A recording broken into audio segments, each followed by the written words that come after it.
دوسرا وہ شخص، اللہ کے نبی صلی اللہ علیہ وسلم فرماتے ہیں دوسرا وہ جوان جس کی جوانی جو ہے، جس کی پرورش جو ہے توحید کے اوپر گزری، رسالت کے اوپر، رسالت کو سمجھنے میں گزری، اس کو عمل کرنے میں گزری، تو ایسے لوگوں کے لیے بھی جو، ایسے نوجوان کے لیے بھی جو ہے، ایسے شخص کے لیے بھی جو ہے عرش الہی کے سائے میں جگہ ہے۔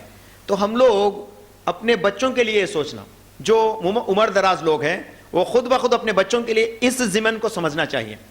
ہم تو 30 سال میں یا 40 سال میں جو ہے اس بات کو سمجھنے کے قابل بنے ہیں، اگرچہ ہم اس بات کو سمجھتے ہیں تو ہمیں امید رکھنا چاہیے، میں میرے ماں بہنوں سے، خواتین سے کہنا چاہوں گا، آپ کو امید رکھنا چاہیے کہ جو شرف ہمیں حاصل نہیں ہوا بچپن سے توحید اور رسالت کے اوپر، صحیح سنتوں کے اوپر زندہ رہنے کے جو شرف ہمیں حاصل نہیں ہوا، تو آپ کو چاہیے کہ اپنے بچوں کو کم سے کم اس چیز سے وابستہ کرائیں۔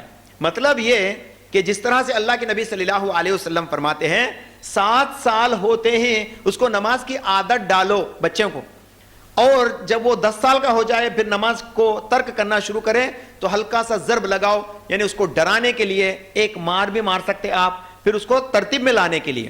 مطلب یہ ہوا کہ آپ اپنے بچوں کو تربیتی یافتہ بناؤ اسلامی شریعت کے حساب سے، تو انشاءاللہ اس کی پرورش ایسے ماحول سے گزریں گی تو جو ہے وہ کس کی مستحق بنے گا؟ عرش الہی کے سائے میں ہونا چاہیں گے انشاءاللہ تعالی۔ ہر ماں باپ چاہیں گے کہ میرے اولاد عرش الہی کے سائے میں رہیں، ہر ایک بھی چاہیں گا، کوئی بھی ماں باپ ایسا نہیں رہیں گا تو ہمیں کہیں بھی نہیں جانا نا، میرے بچوں کو بھی نہیں بھیجنا، بلکہ کوئی بھی نہیں سمجھتے، تو ہمیں ایسا بھی مس ہو گئے بہت سارے۔ اب تو انشاءاللہ ہم کوشش کر رہے ہیں ہماری زندگی اسی حالت میں گزرے، لیکن کم سے کم ہمارے بچے جو ابھی 8 سال کے، 10 سال کے، 15 سال کے ہیں، تو کم سے کم اب سے ہم ان کو ترتیب دیں گے تو انشاءاللہ تعالی کم سے کم وہ لوگ عرش الہی میں رہنے کے مستحق بنیں گے، تو انشاءاللہ کوشش کرنی چاہیے۔ اور اللہ تعالیٰ کے نبی صلی اللہ علیہ وسلم فرماتے ہیں، جامع ترمذی کی حدیث ہے، جلد نمبر 3 کی حدیث نمبر 2416 میں، ہر جوان کو جو ہے سوالات سے گزرنا پڑے گا آخر کار۔ جوانی کی عمر دیکھیے، جوانی کس چیز کی عمر ہے؟ جوانی میں طاقت رہتی ہے، جوانی میں عبادت کیسے بھی ہم سمجھے تو کیسے بھی کر سکتے ہیں، راتوں کو جگ جگ کر تہجد بھی اچھے ادا کر سکتے ہیں، طاقت کی حالت میں سب کر سکتے ہیں، اگرچہ کمزور ہو گئے تو کچھ بھی نہیں کر سکتے، صرف پچھتاوا ہمارے پاس باقی رہ جاتا۔ جوانی میں ہے، طاقت میں ہے، تو دیکھیے جوانی کی بہت ہی اہمیت ہے اسلام کے اندر۔ تو اسی لیے اللہ کے نبی صلی اللہ علیہ وسلم فرماتے ہیں ایسا جوان جس کی پرورش توحید پہ گزری، جس کی پرورش سنت رسول میں گزری، تو میرے سامنے پورے نوجوان ہیں ماشاءاللہ، یہ آپ ہی لوگوں کے تعلق سے ہے، ایسا نہیں کہ میں بوڑھا ہوں، الحمدللہ میرے لیے بھی ہے، تو آپ ہی لوگوں کے تعلق سے ہے۔ میرے مقابلے میں آپ کی زندگی 15-20 سال اور زیادہ آنے والی ہے، جس کا لطف آپ اٹھائیے اس حدیث کو سمجھتے ہوئے انشاءاللہ تعالی۔ ایسے جوان جس کی توحید پر زندگی گزری، جس کی سنت رسول صلی اللہ علیہ وسلم پر زندگی گزری، تو ایسا شخص جو ہے عرش الہی کے سائے میں ہوگا۔ تو میں کیا کہنا چاہتا ہوں، جوانی کا عمر جو ہے بہت اہمیت والا عمر ہوتا ہے۔ اللہ کے نبی صلی اللہ علیہ وسلم فرماتے اس حدیث میں کہ اس کو 5 سوال کرے بغیر، اس کے جوابات لیے بغیر اس کو آگے نہیں کیا جائے گا قیامت کے دن، اور ان میں سے ایک سوال ہوگا کہ تو کہاں پیدا ہوا اور کہاں بڑا ہوا۔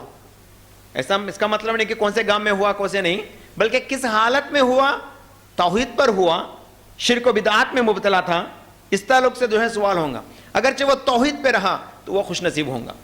تو آپ اپنے بچوں کو جو ہے اچھی تعلیمات سے وابستہ کرائیے تاکہ اس کی جوانی، اس کا بڑھنا جو ہے توحید اور رسالت کی بنیاد پہ ہو انشاءاللہ تعالی۔ اور اللہ کے نبی صلی اللہ علیہ وسلم فرماتے ہیں جنت میں جب شخص جائیں گے تو کون سی حالت میں جائیں گے؟ چاہے وہ پلنگ سے نہ ہلنے کی حالت میں، یعنی اتنے بوڑھاپے بھی مرو، اگرچہ وہ نیک بندہ ہے تو جنت میں جائیں گا تو جوان بن کے جائیں گا۔ اور ہائٹ کس کی ہائٹ ہوگی؟ حضرت آدم علیہ السلام کی ہائٹ پہ جو ہے وہ اندر جائیں گا بولے۔ اور حضرت آدم علیہ السلام کی ہائٹ کو جو ہے 90 کیوبٹس بتایا جاتا ہے، یعنی 60 فیٹ لگ بھگ۔ واللہ ہی بہتر جانتا کہ وہ ہائٹ واقعتاً کیا تھی، لیکن روایتوں میں ملتا ہے کہ 90 کیوبٹ، نہیں اس طرح کے جو ہے 90 مرتبہ اس کو ماپنے لگائیں گے تو ماپن میں کتنا ہائٹ آئیں گا آپ کو، تو اتنا ہائٹ جو ہے حضرت آدم علیہ السلام ہوں گے۔ اور جنت میں جب جائیں گا، میں اس سے پہلے بھی جنت کے حسین مناظر کے تعلق سے جو ہے اس بات کو رکھ چکا ہوں، تو اس میں جائیں گا تو وہ اتنی جوانی میں، ہٹی کٹی جوانی میں، اور اتنے ہائٹ پہ جائیں گا جنت میں۔ اور اللہ کے نبی صلی اللہ علیہ وسلم بالخصوص فرماتے ہیں 30 سے 40 سال کی عمر جو ہوتی ہے، یہ اچھی جوانی کی عمر ہے، یعنی وہ عمر میں وہ جنت میں داخل ہوں گا. تو جوانی کی اہمیت ہے، جنت میں ہر ایک بھی اتنا ہی عمر میں پایا جائیں گا. اور بعض حدیث ایسے آتے ہیں کہ آپ سوال کر سکتے ہیں کہ بعض حدیث ایسے آتے ہیں. تو حضرت ابو بکر صدیق رضی اللہ تعالیٰ عنہ کو جو ہے اللہ کے نبی صلی اللہ علیہ وسلم جو ہے بوڑھوں کا سردار بتائے جنت میں. اب یہ بوڑھے کہاں سے آتے ہیں جنت میں؟ یہ ہے نا. تو اس کا مطلب ہے جو بزرگان آئے تھے، جو بزرگان دین رہتے، تو ان کے سردار بنیں گے حضرت ابو بکر صدیق رضی اللہ تعالیٰ عنہ. حضرت حمزہ جو ہے شہیدوں کے سردار ہیں، اور حضرت حسن اور حسین رضی اللہ تعالیٰ عنہما جو ہے جنت کے نوجوانوں کے سردار ہیں. ہر ایک کو اپنا اپنا درجہ دیا گیا ہے، بالکل نوجوانوں کے سردار. تو کیا بچے پیدا کر سکیں گے جنت میں؟ اب ایک الگ لیکچر ہو جاتی ہے. بچے پیدا کریں گے، ہم سوچیں گے کہ ہمارا بچہ ہمارے ہوتا ہو جائیں گا. تو اتنا جو ہے نعمتیں رکھی گئی ہیں جنت میں. تو بہرحال وہ بھی ایک الگ نعمت ہے انشاءاللہ تعالیٰ. اس کے بارے میں ایک ذکر ہو چکا ہے، میرا ایک لمبا لیکچر ہے جی ایس کے یوٹیوب پہ جو ہے وہ لیکچر ابھی بھی ہے الحمدللہ. تو اس کو دیکھیے گا، اس میں بہت ساری چیزوں کے تعلق سے میں بول چکا ہوں احادیث کے حوالے کے ساتھ. اب آئیے جنت میں نوجوان ہوں گے، جنت میں جوانی کے ساتھ جو داخل ہوں گے. تو دنیا میں جب جوانی آئیں گی تو اس کا شرط بتایا جاتا ہے کہ آپ کو اللہ اور اللہ کے رسول صلی اللہ علیہ وسلم کی اطاعت میں اپنی جوانی کو گزاریں. دوسرا ہو گیا. تیسرا وہ شخص جس کا دل مسجدوں سے